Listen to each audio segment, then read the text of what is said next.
Harapan saya setelah pelantikan, mudah-mudahan para pemerintah, donatur, dan teman-teman Karang Taruna bisa bersinergi untuk mewujudkan program-program yang ada di Kecamatan Jombang khususnya. Mudah-mudahan kita semua bisa berjalan dengan apa yang kita inginkan, program-program apa yang kita harapkan bisa berjalan dengan apa adanya. Mudah-mudahan kita mau raker setelah ini, pelantikan ini kita akan ada raker. Mudah-mudahan kita menujunya ke bagian-bagian kepemudaan aja lah. Kepemudaan, mudah-mudahan kepemudaan di kecamatan ya mengurangi pengangguran aja seperti itu. 1000 orang tua bisa bermimpi, 1 orang pemuda bisa mengubah dunia. Maksudnya gimana? Itu berarti orang tua bisa jadi mati, orang tua bisa bermimpi, 10 orang tua bisa bermimpi, maksudnya mengangan-angankan kalau kita pemuda Indonesia bisa merubah dunia itu sendiri. Mudah-mudahan Kecamatan Jombang bisa terwujud lebih baik lagi yang sebelumnya. Terima kasih. Ya, mudah-mudahan kita sinergi dengan para ketua-ketua kelurahan dan pemerintah.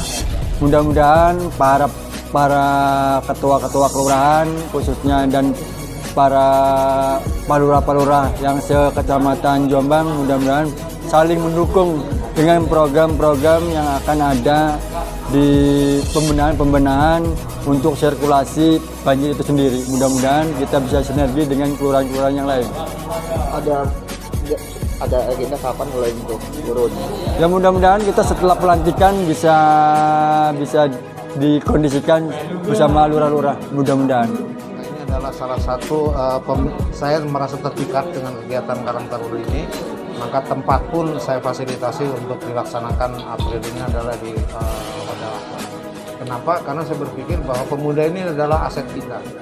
Yang namanya kita memiliki aset, kalau aset itu ingin berkembang maka harus kita rawat dengan baik, harus kita jaga dan harus kita juga pelihara. Oleh karena itu ini adalah salah satu mungkin cara saya memelihara pemuda yang ada di dalam Karang Taruna untuk bagaimana caranya agar rasa saling memiliki terhadap keberadaan Kecamatan Jombang dan kelurahan sekecamatan juga para pemuda yang tergabung dalam Karang Taruna. Karena saya kan Karang Taruna harus bisa dan mampu merubah mindset agar tidak lagi menjadi pemuda yang mencari lapangan kerja, tetapi bagaimana caranya merubah mindset agar Karang Taruna ini bisa menjadikan dan bisa membuka lapangan kerja. Pak, tadi Bapak tekankan Pak kepada para Karang Taruna Pak untuk bergiat lagi Pak.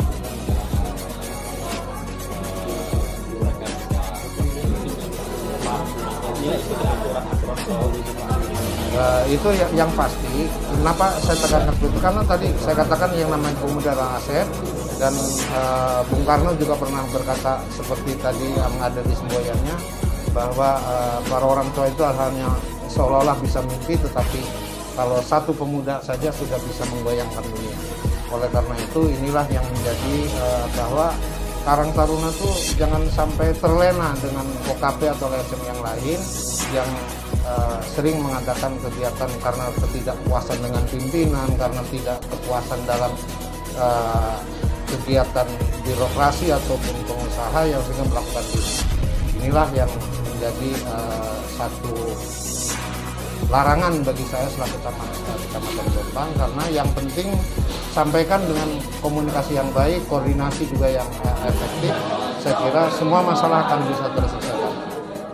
Satunya jalan tadi itu Karang Taruna harus kita bina dan harus kita bikinkan program dan program kerja yang baik agar Karang Taruna ke depan tidak menjadi beban terhadap para industri, hotel, pengusaha dan sebagainya, tetapi agar industri, hotel dan sebagainya juga tidak menganggap beban pada Karang Taruna, tapi menganggapnya Karang Taruna adalah aset beliau yang harus beliau rawat, yang harus beliau kembangkan. Di Kecamatan Jombang ada 18 titik banjir yang sering terjadi di setiap tahun yang tersebar di 5 kelurahan. Dan yang terparah adalah wilayah Sumajaya.